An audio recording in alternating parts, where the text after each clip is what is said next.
Welcome to the Discriminating Gamer, the board game review show that remembers its Kipling. In the Carboniferous epoch, we were promised abundance for all, by robbing selected Peter to pay collected Paul. But though we had plenty of money, there was nothing our money could buy, and the gods of the copybook heading said, if you don't work, you die. Speaking of dying, ladies and gentlemen, today we're going to take a look at a game that will either kill you or drive you insane. I am, of course, talking about Mansions of Madness, 2nd edition from Fantasy Flight Games.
In this new edition of Mansions of Madness from Fantasy Flight Games, 1 to 5 players, of course, are going to attempt to solve mysteries, to fight monsters, and to get through this mansion alive.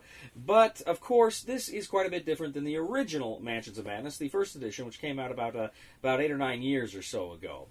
Now, of course, you'll recall in the original, it was kind of an all-on-one game. Up to four investigators would fight the Keeper, who essentially played this kind of benevolent mansion, house, and he would throw all sorts of monsters and surprises and traps and puzzles at the other players.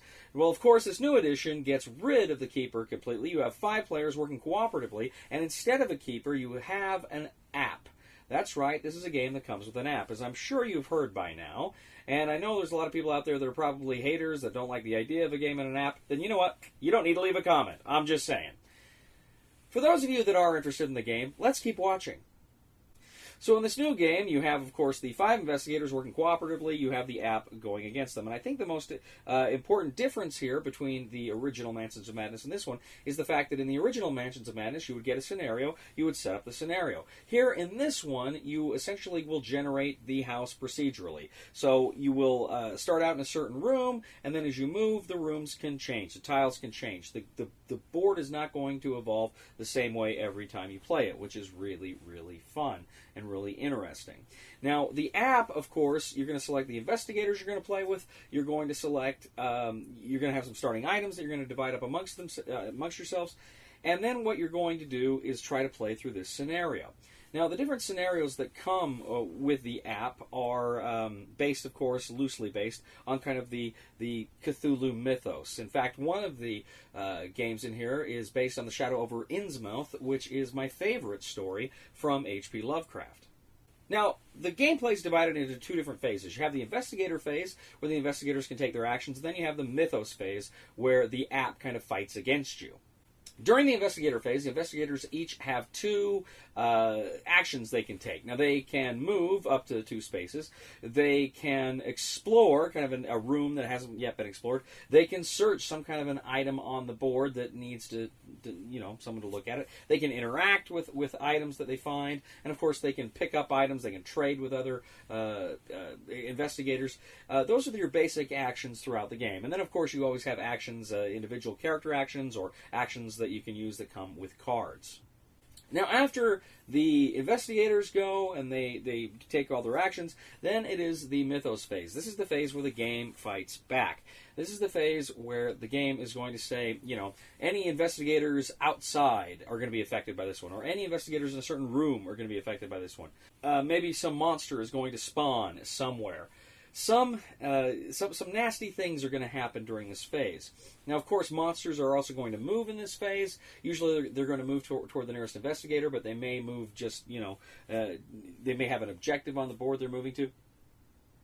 And then, of course, if they get into the same spot as an investigator, a fight occurs. Now, investigators can also fight monsters on their turn as well. But combat in this game is very interesting. Now, in the original game, because you were playing against the keeper, who was a person, you had this kind of card combat system, which I actually liked. I thought was pretty fun and kind of cool. In this one, essentially, you're going to pick the weapon you're going to use, a heavy weapon, a bladed weapon, a firearm, a spell, etc., etc., and then you're going to roll the dice. And you're going to roll the dice and try to get a number of successes. Now, a lot of times during combat, you're going to roll, but you won't necessarily know what the outcome's going to be until you go after it. There's a very narrative story to the combat itself. And this is not just true with combat. There are a lot of different skill checks that the investigators are going to have to go through throughout the game. They're going to have to roll for their observation or for their agility or something else. And when they roll these things, a lot of the times when they do a search action or whatever, you don't know how many successes you have to roll. Now, just like in Arkham and these other games, you're rolling for that Elder Sign. But in Arkham, of course, you've got the 5 and the 6, you've got the Elder Sign, they're successes. In this game, you got the 8-sided die, you got some successes on there, you got some blanks, but you've also got clues you can roll. And the clue, if you roll a clue, if you have a little clue token, you can discard it to turn it into a success. It's kind of like the focus action in Star Wars X-Wing. Now, at the end of the Mythos phase, investigators also have to take the horror checks for any monsters in line of sight and a few spaces away. This is kind of to test their sanity against these monsters. You may have to take some of the horror cards. If you get physical damage, you take damage cards. These are dealt face down. Some things in the game might cause them to flip face up, and then of course that's other bad things that are going to happen to you. Again, this is something like Star Wars X-Wing, the way the damage cards work. Now, if you ever get to the total number of your health points and damage cards, or the total number of horror points for your horror, then you either become wounded or you become insane. And that's pretty interesting, because if you get the insane cards, it may switch your objective in the game up a little bit, which is interesting. But then essentially you get rid of all your horror cards and all your damage cards, and then if you ever get to that again, you die. You're eliminated. If you're eliminated from the game, you've only got one more round. The other people only have one more round to complete the game before it is over. So that's essentially it. You're playing the investigator phase, taking actions, exploring, searching.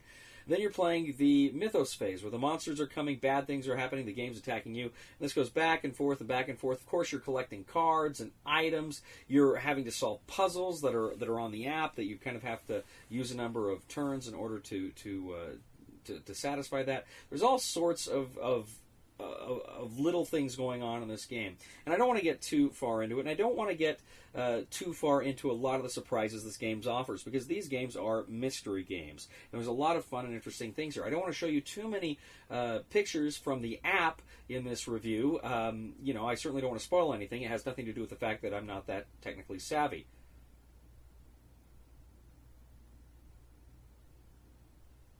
But anyway, ladies and gentlemen, that is it in a nutshell.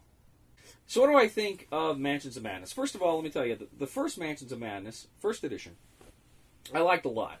I bought that game right as I was really starting to enter the larger world of board gaming, after being kind of this light war gamer exclusively for years and years and years. So Mansions of Madness was kind of one of my gateway drugs. And one of the reasons why I bought that game was because I thought the minis just looked amazing. I thought the minis were just awesome. And it was a little overwhelming. I'd never played a game that I think was quite as complicated that wasn't a war game before. And it was just a little, okay, am I doing this right? I'm doing this right. And inevitably, in those first games we played, there were setup issues. I was a keeper once, one of those first games. I had another friend that was doing the keeper. And we screwed things up. And there were big things, but there were little things. And they kind of hurt the flow of the game. They kind of hurt the story of the game. And that was the big problem with the first edition. That setup was just a killer. That setup took forever. And you screw one little thing up, the game would just be ruined. Or at least the fun you were having would be severely mitigated.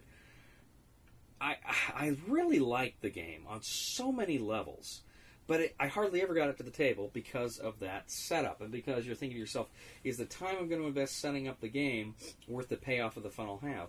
And a lot of times I'm thinking, well, no, it's not. It's a pain in the butt to play this game. I love it, but it's a pain in the butt to play. So I think, it's probably been at least 2 years since I played the original Mansions of Madness, which is a shame, again, because it's a great game. Now, Fantasy Flight did something unusual. They announced this game, and within a week, it was on shelves. And that's not what usually Fantasy Flight does, but that was a very interesting move on their part, I thought. And what else further I thought was an interesting move on their part is the fact that they didn't want to screw over people like myself who had invested in the original game. This new edition comes with a conversion kit, making it so that you can use tiles and investigators and monsters and stuff from the original edition in this new edition. And they're going to further come out with kind of little packs that have stuff from the original first edition for people who just had the second edition. So they're really taking care of people here. And I saw something recently on the internet with one of the designers of this game, Cody, and he really made it sound as though this was a labor of love, this game. They wanted to make this game more accessible, and the app seemed the natural way to do this. Now, if you watch the show, I was a big fan. I really love XCOM the board game. I think XCOM the board game is a great game, and I love the way it integrates the app. And this game here, of course, does it too, but it does it quite differently. Like I say, it's the mansion's procedurally generated, which is very cool, and kind of gives you some mystery there. Sometimes in some of the games, things will be relatively the same, but things will be altered as well, and that's very cool. I played a solo game that I played with some friends of mine, and that second game I played, though, was kind of disappointing because we were really into it. We're about an hour and a half into the game, really loving it, and the app froze. I was like, oh my gosh, and it just killed us. The next day, they came out with a patch for it. That's no longer an issue. But man, that was so disappointing on that second time I played it. Played it again, and it worked great, and no problems, nothing to complain about. I like the mystery that this game offers, the story, the narrative story. You really get a strong sense of the haunted house. I think the monsters are cool, the minis are cool, components are cool. I mean, everything hits here production-wise and thematically. Hits 100%. I am a huge fan of the way this app works in the game. I think it's brilliant. I think it's fun. I think it's interesting. I think it's dynamic. I like how the app takes all the busy work that the keeper had to do and just the little fiddly things that the keeper had to do, and it streamlines it. And it makes it work, and it makes it fun. And this game takes, instead of taking an hour to set up, 45 minutes to set up, this game takes 5 minutes to set up. And that's so cool.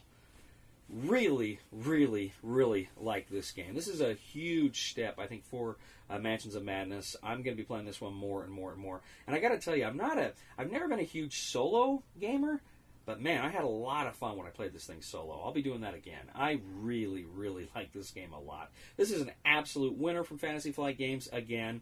I really like this game, and I'm super excited to see what they come out with in the future for Mansions of Madness. So the recommendation for the discriminating gamer for Mansions of Madness, or MOM, as I call it, buy it. Thank you once again for joining us today on The Discriminating Gamer. As always, we ask you to please leave a comment for us on YouTube, on Board Game Geek, on our Facebook page, or on thediscriminatinggamer.com. We ask you to please like us on Facebook, subscribe to us on YouTube, and follow us on Twitter. We are The Discriminating Gamer. And as it will be in the future, so it was at the birth of man. There are only 4 things that are certain since social progress began. The dog returns to its vomit, and the sow returns to its mire, and the burnt fool's bandaged finger goes wobbling back to the fire. And when all this is accomplished, and the brave new world begins, when all men are paid for existing, and no man must pay for his sins, as surely as water will wet us, as surely as fire will burn, the gods of the copybook headings, with terror and slaughter, return. Please somebody help me on my feet again, and I don't know where I'm going, and I don't know where I've been.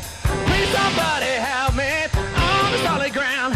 It's a long time, and I'll be dying. Once a year I wind up in the band. Yes! You got it!